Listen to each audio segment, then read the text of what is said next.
I might have been wrong. Are you listening, LeBron James? Are you listening, James family? Are you listening, all of you people? Because here's my position. My position was all along, Bronny James needed to be in the G League.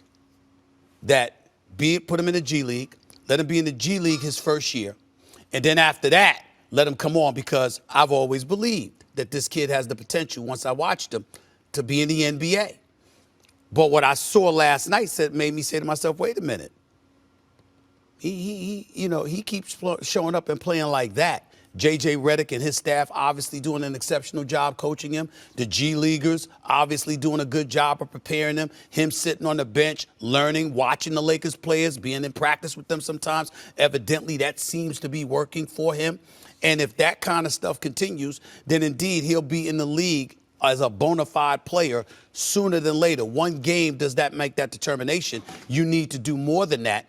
But I wanted to make sure I emphasize that point. And the reason why I wanted to make sure I emphasize that point, Molly, is because when I was approached by Pops, okay, at courtside and all of this other stuff, I will contend till the cows come. Yeah, tell me about it. I will contend till the cows come home. I was never disrespecting Bronny James. I was the one that didn't watch him in high school because I didn't want to judge him like I would have had to had I gone to his game. I didn't go to his college games at USC because he had the heart condition. I waited and waited and waited until he got to the pro level because I wanted to give the kid a chance, because obviously being LeBron James' son puts him in a very precarious position. So this notion that I was disrespecting his son, it's a lie. It is false. We have numerous tapes that show I did not do that. But I did believe that he belonged in the G League to get himself honed for the NBA level. What may have been wrong about that is that evidently being around J.J. Redick and that staff and being around Pops and the rest of the Los Angeles Lakers, combined with the G League going back and forth, may be doing wonders for him sooner than we anticipated. Because I liked what I saw last night, and I'm going to keep the same energy. When he plays well, we're going to give him props. When he doesn't play well, we're going to say so. That's what happens with covering the league. Maybe his pops didn't tell him that, but I'm going to tell him that. Okay. So we all seen what happened last night. Yeah, the Lakers lost, but we all know what was the highlight of the game. 4 starters out, whatever, et cetera, et cetera.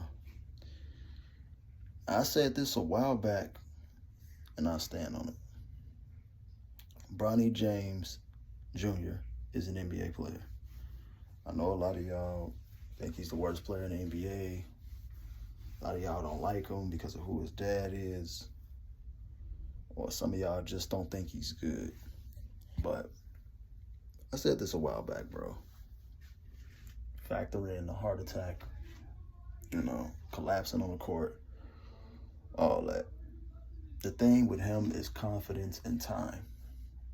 The move he put on Giannis, the moves he was making at the rim, when Bronny gets his confidence, he gets going. And, confidence is key. We got to remember, he's a rookie, a 55 overall pick. Look at this draft class. Who's doing good? The dude, Alex Starr, is finally starting to look like what we thought.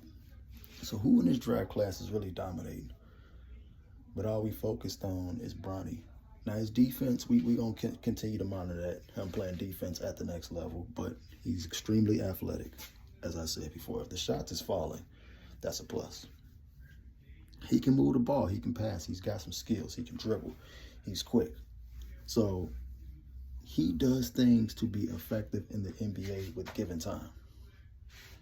And there's been guys in his draft class, and even higher, that have had way worse rookie years than Bronny. And you got to factor in how much he's played. Going to the G League probably helped him catch back up to speed. He had good games, but then he had games where he literally started getting his confidence, and you can tell. So, to me, as I said before, if you watch my older video, Bronny is a pro. Maybe he can mold into being like a Marcus Smart or Drew Holiday type of guy. In the future. Right now, he's going to be he could be a nice rotational guy going forward, especially when the Lakers get in the playoffs, if he get minutes, don't matter what game situation it is, whether they're up 30, down 30, or him just getting any minutes throughout the game in that rotation. That's going to help his confidence vital. Not only do you have arguably the greatest player of all time helping you with your confidence, but then we talk about shooting in the game, which makes players last long. You got one of the greatest shooters of all time as your coach, who's doing his thing as a rookie head coach, by the way. A lot of y'all owe him an apology. Doing this thing as a rookie head coach, installing confidence in you. He's going to get better as a shooter. He's going to be more confident. A lot of that, he's going to gain the trust of his teammates. Yes, Bronny James is an NBA player.